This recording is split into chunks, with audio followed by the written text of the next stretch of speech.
Chapitre économique, notre enquête sur l'économie circulaire. De quoi s'agit-il? Tout simplement de bon sens. Avec l'envolée du prix de l'énergie et des matières premières, les gaspillages sont devenus beaucoup plus coûteux. La récupération n'est plus une bonne action, elle rapporte. Enquête Anaïs Barre, David Fossard. Dans cette machine à café géante, cette entreprise torréfie 650 tonnes de café par an. Du café livré dans des sacs en toile de jute, 15 000 sacs par an qui autrefois finissaient à la poubelle.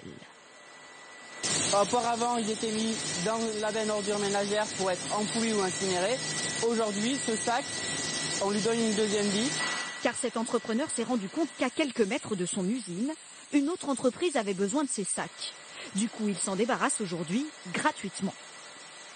Ça nous permet de réduire notre poste de déchet de plus de 2 000 € sur l'année. Redonner une valeur marchande à un déchet, c'est tout le principe de l'économie circulaire. Une fois entré sur le circuit du recyclage, ce sac va être utile à 2 entreprises. La première se charge d'abord de le recycler. On prend 2 sacs, voilà, qu'on a assemblés. Ça a donné du travail à 2 ouvrières. Pendant 3 semaines, ça doit représenter de mémoire 400 heures de travail. Donc c'est pas anodin. Une fois reconditionné, il va servir de matière première à cette seconde entreprise. Ici, il est recouvert de terre et de plantes vertes et se transforme en tapis de verdure pour décorer les toits des immeubles. Voilà le sac à café, ce qu'il devient en toiture végétale. Fini les toiles synthétiques achetées au prix fort. En récupérant ces sacs dans une entreprise voisine, cet entrepreneur réduit les coûts et a même pu embaucher un salarié.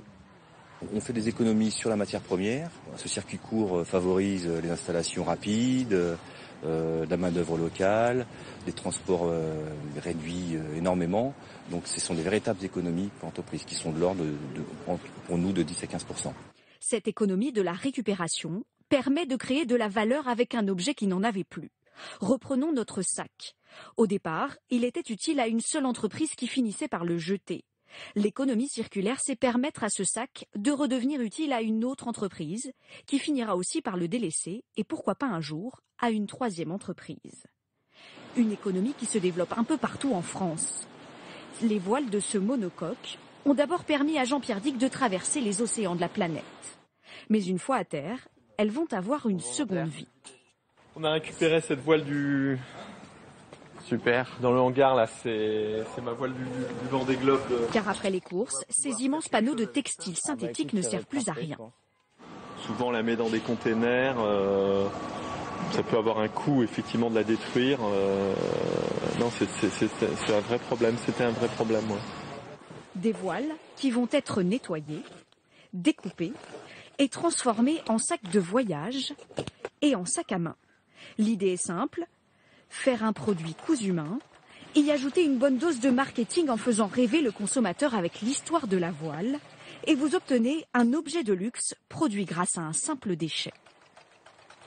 La fiche d'identification permet de savoir si c'est un monocoque, un catamaran ou un trimaran. C'est un recyclage de luxe, on va dire ça. Des sacs commercialisés pour une centaine d'euros et qui se vendent très bien. L'entreprise connaît une croissance à 2 chiffres et en seulement 4 ans, elle est passée de 3 à 20 salariés. Pour certains, le compost, c'est un déchet. Pour d'autres, ça devient de l'or pour faire pousser des fleurs. Et ben nous, les voiles qui partaient avant à la poubelle se transforment en or, en minerais précieux. L'économie circulaire, un système rentable qui pourrait faire économiser 500 milliards d'euros de matières premières dans le monde.